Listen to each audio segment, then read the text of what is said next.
understanding that the self is separate from others is an illusion. By looking after others, one looks after the self. By looking after the self, one looks after others.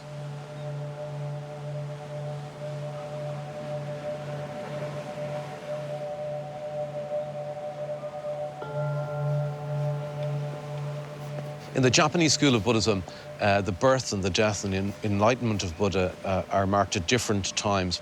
Vesac could be thought of as a bit like the native festival of Baltana here in Ireland. That Vesac is a spring festival, it is a flower festival. It represents time, a time of birth, of rebirth, as the seasons and nature wakes up again and the world comes back into the longer days, the days of sunshine.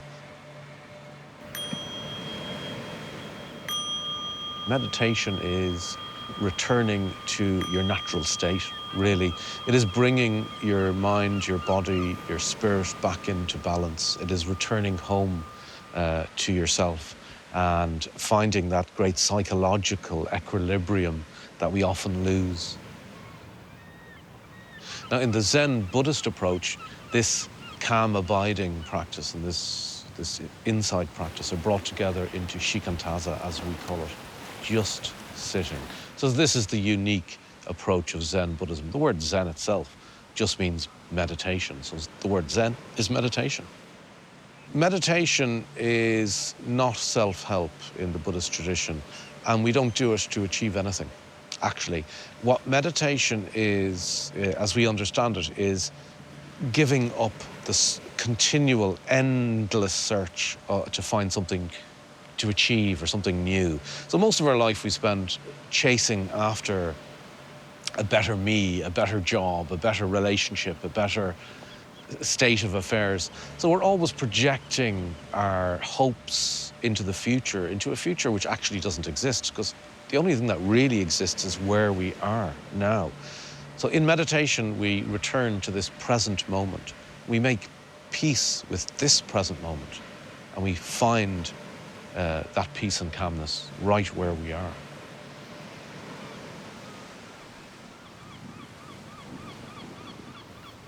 Meditation is almost a difficult thing to talk about. The more you try and explain it, the less sense you realize that you're making. All I can say is that I do it and that I benefit from it, and that doing it in conjunction with the Zen Buddhist Sangha gives it a strength and a structure and a history that I love. The formality isn't logical.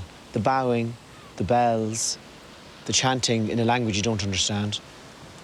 It does other things for you. The form of it holds you. It's like set dancing. Set dancing is stupid, you know, kind of doesn't make any sense, but it feels good.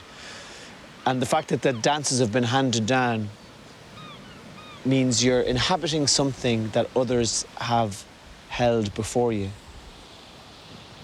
So say standing here, I can say for sure, I hear, I see,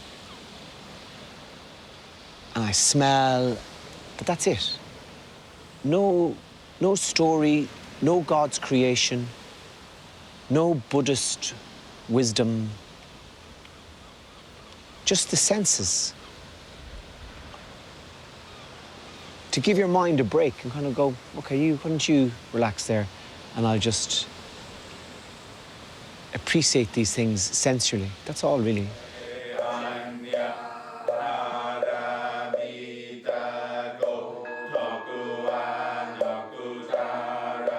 Zen in Ireland, it's been here for 20 years now. It's getting in its Irish character. For example, here, our community, Zen Buddhism Ireland, some of us have gone and climbed Croagh Patrick and done meditation up there.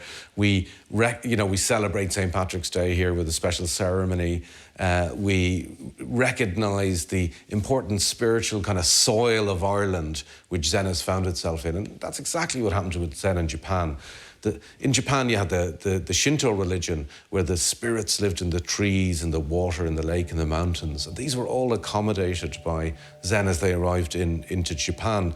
And, you know, that's exactly what's happening to Zen as it arrives in Ireland. It accommodates the lakes of Glendalough, Crowpatrick, the spirit of the land. So I think that's very much part of Irish Zen. So there's a lot of synergies, a lot of crossovers, a lot of resonances that we're discovering. We're not kind of artificially imposing them, they're emerging from the ritual life of Zen that we practice here. It's like when you're in a really stressful situation, it can feel like you're in a washing machine and you're spinning around. And then the big change after meditating a lot is now you feel like you're not spinning around in the washing machine, you're watching from outside as the washing machine spins around. That's what it feels like. It's like all the processes are still happening, everything's still happening, but I notice that it's happening, I'm aware of it. You know, the classic thing they say about Zen is it's good for nothing.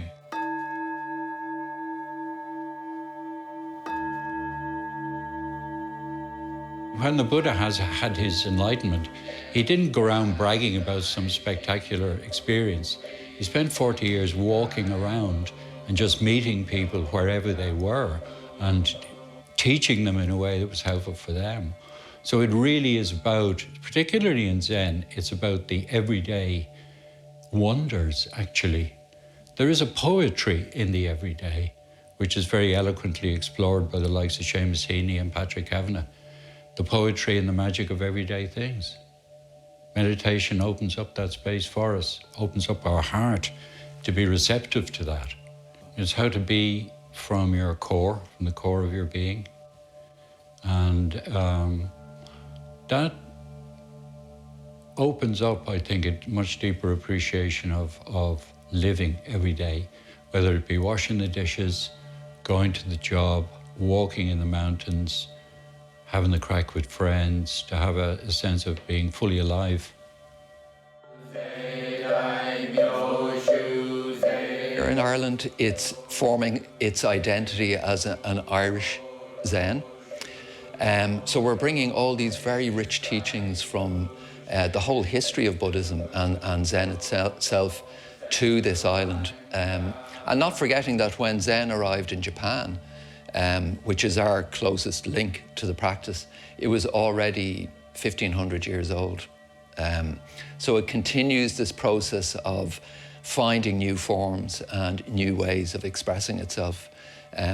But it's all very fresh here, and sometimes that's the best place to be in terms of the practice.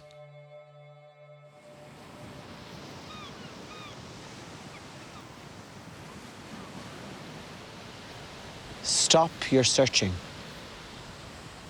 Rest in the still state. Now, stop your searching doesn't mean that we have all the answers. It just means stop looking. So what happens when you stop looking for meaning in life? Just stop. What happens? And I found that very liberating, actually. The Zen changes you in ways that are so small and incremental that only other people can notice it. So you know, someone that you're living with might say, you have become gentler or more easygoing since you started doing Zen meditation. It's taken 5 years, but I have noticed a small change in you. So other religions they demand a faith off you. They demand you to make a leap. They want you to imagine a God. And some people can do that, and some people can imagine the Christian story or the Islamic story or the Hindu story, and it suits their imaginations. Zen is a bit different. It also encourages doubt, and it encourages you to question everything and to validate it through your own experience rather than being handed beliefs that you're supposed to adhere to.